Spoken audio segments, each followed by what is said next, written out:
Hey guys, Will Man here, and I'm going to do a quick update of the past couple of weeks and of course my summer course. I did that in the last video. I'm going to give you a quick run up. So this previous summer I was down in Gleams for the Hungry again to do summer stuff, and unfortunately for me it would have been the last time because they actually do have an age limit. But oh well, it was an awesome summer and quite a lot happened. I felt like I managed to gain back what I gained the previous summer when I did summer stuff for the first time, but I discovered a few things about myself that God's revealed to me, and had a few events happen from both down there and back home. One of them was actually two that had happened, and one of them involved our family pet Harley.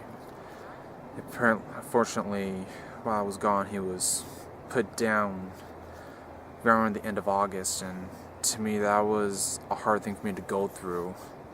And he had just turned 15, and the last time I saw him was the day I took off for gleanings, which was July 11th, I believe. That pretty much in the morning before I took off at the airport. But yeah, I hadn't seen him since, and yeah, it was an emotional time for me, and especially when I got the text saying he was gone. I just fell apart and cried, and I think I cried like maybe 2 or 3 times that day.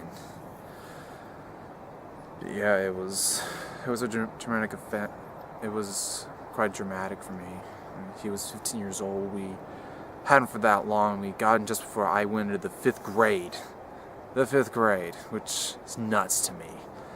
And throughout the years, a lot of people come to like him a lot. Like some of my old friends, they liked him a lot, and a lot of family. So he was a really good dog. I missed him a lot. I thought I would have cried again when I got back home, but I actually didn't. Even when I was holding his ashes, I didn't cry. I was upset, but I didn't cry about it. And also, a dear friend of mine had also passed away. He had leukemia, and he hadn't been doing well in the past months, and he was my first boss. 5 years ago, after I got my first car, he gave me a summer job at his business.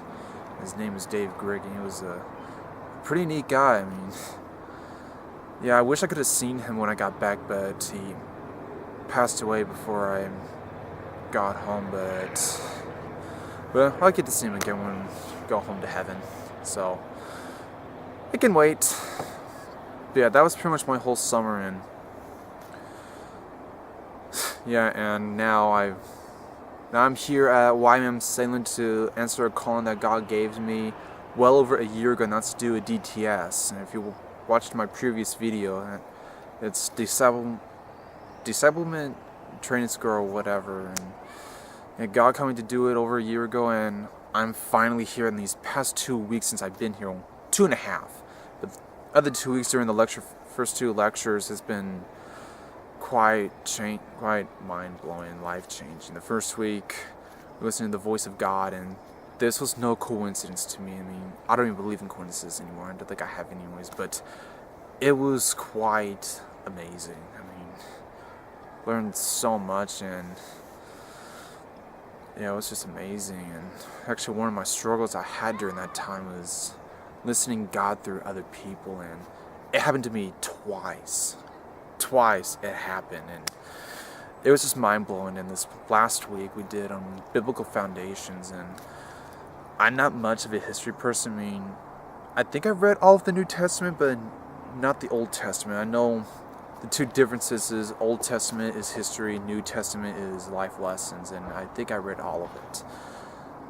Well, I know I probably did or not, but anyways, then the history part, which is the Old Testament, I learned quite a lot from that, and some of that history I found very interesting. Like the start with Joseph, when he was sold into slavery by his brothers, he was taken to Egypt, and during after the 7 years of lush harvest, you probably know it, and then came the 7 years of famine that came to the land of Egypt, and it also affected the land of Canaan.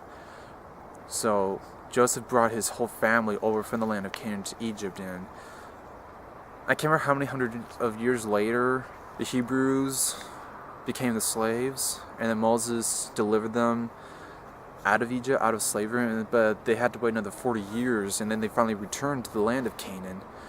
And after that came the kingdom of Israel, and the three kings of that kingdom. First Saul, then David, and then Solomon, son of David.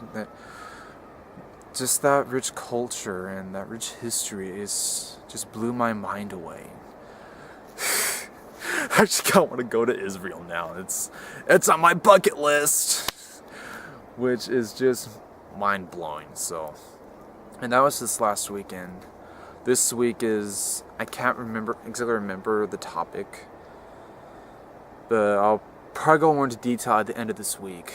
But that's pretty much been my time here, and we also had something quite remarkable happen. Like this last Friday, we did our local outreach and went to house, and oddly enough, a percentage of the houses we visited, either the occupants weren't home or they weren't interested.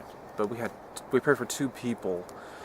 First one was a Muslim gal, and she was quite happy that we wanted to pray for her. She asked for happiness and health, and the very last person, actually happened to be a devoted Christian, and we prayed for him, his mother, and his nephew, which blew my mind away. I mean, that was totally awesome. But it was quite the experience. And yesterday, one of the DTS students, he's from Germany, and his name is Joshua. He got baptized yesterday in the Pacific Ocean. He was baptized by his brother, who happens to be the base director of YWAM Salem.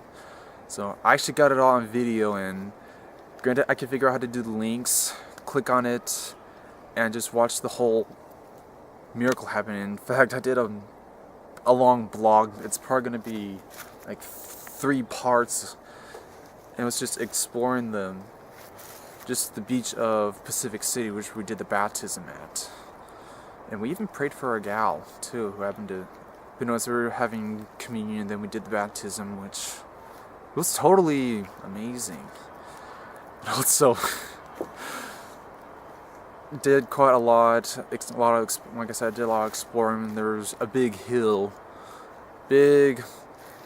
sand hill, almost a sand dune. Just, you can scale the top of it, and did that. Recorded some of it going up, but it was so exhausting, it took so long, so I only did fragments. And excuse me. And we did explored around the rocky area, which you'll see in the video. So yeah, it was enjoyable, it was memorable, and yeah. So yeah, it's quite amazing. And also, if you probably didn't hear in the last video, we know where we're doing our outreach from. In my group, we're going to Cambodia and Bali, which is actually quite awesome. And I actually made some hats earlier this year. From the start of the year to the first Sunday of July, just 6 days before I left for gleanings. And God permitting, I can take those hats to deliver to the youth of Cambodia. I know, they're hats, and it's a warm climate there, but I want to give them something fresh and new. That these are new hats.